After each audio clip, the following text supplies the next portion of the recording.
My name's Savy from Savy Motorsport, and today on Crimsafe Talking Tech I want to show you Gavin Bullas' Mustang that we run in Touring Car Masters. So one of the most difficult things to do with a Touring Car Masters car is to find a donor car. As you can appreciate, all these cars are now 40 plus years of age, so you've got to find one that's good to start with. This one's an old road car that we found and it's pretty tidy underneath, so we thought it'd be a good start. Once we get a car, we strip it completely as a road car, start with a bare shell, then build a roll cage integral into the car, so it gives it firstly some safety, and secondly it becomes an integral part of the body.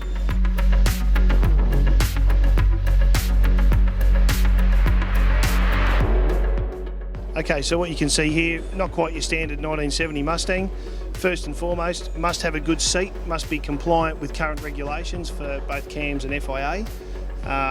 These seats have big wing areas to protect the driver in side impact accident, so the head can't move around too much and do neck damage. The other things you can see in here, obviously race style steering wheel, all analogue gauges inside these cars. As a Touring Car Masters rule, we're not allowed to have any digital instrumentation other than a lambda meter or a lap timer. We run current steering columns, just like V8 supercars do, exactly the same brand. Collapsible, adjustable. This makes it a little easier to make them safe and compliant. We have floor mounted pedal box in this car, very similar to what a current V8 supercar would run. Clearly very different to what they raced in 1970. The other thing that's most noticeable in here is the roll frame. The construction of the roll frame, very, very strong, very rigid and extremely safe. The idea is to make sure that everyone that's out there racing is as safe as possible.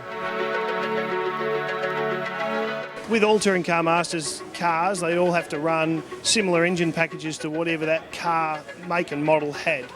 This car runs a 351 Windsor, as that's the style of engine that this car came with. Part of the rules say that it has to run a standard stroke crankshaft and it cannot be overboard. So the biggest it can ever be is 6 litre, the largest capacity. Within that, it also means that we have RPM restrictions. This car is limited to 7,500 RPM. Must run a single 4-barrel carburettor. Must run a controlled cylinder head that's controlled by the category. So that really means that everyone's on some sort of level playing field, and all the different cars have different RPM levels and different capacities depending on their make and model.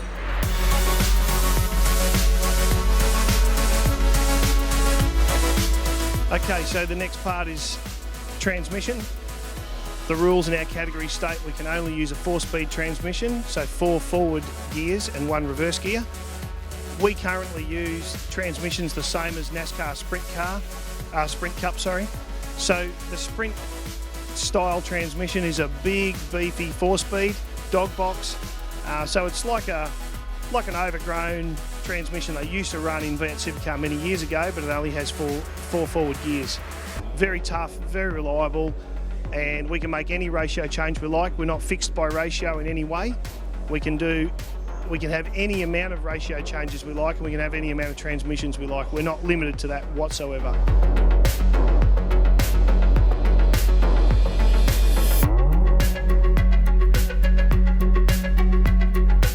As part of the Touring Car Masters rules, all the vehicles are allowed to run Ford 9-inch rear end. We're allowed to run an aluminium centre, but the housing must be made of steel. Very basic system, as you can see here.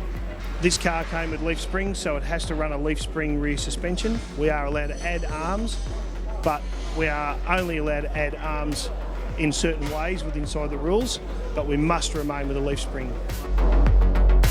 One of the other major controlling factors with Touring Car Masters is the brake package. Every car is allowed to run a 4-spot caliper front and rear, but you're not allowed to have anything other than a 4-spot caliper. You're allowed to have a 12-inch rotor or 305 diameter rotor, but nothing larger. This way everybody's on a very, very similar control package.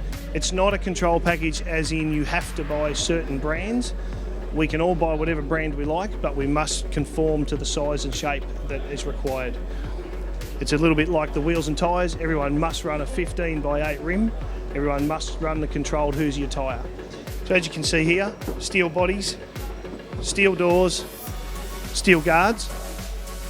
Most of the panels on these cars are all still original steel, modified to fit the wheels. We still run the chrome bumpers, and they are effectively just like a road car on the outside.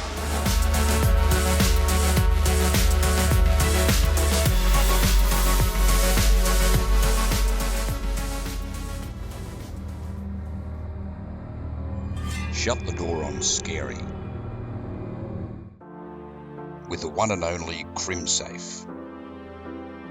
Installed by licensed Crimsafe technicians, partnered with Crime Stoppers. Up to 15 years warranty. If it's not Crimsafe, it's not Crimsafe. Only at licensed dealers. Visit crimsafe.com.au.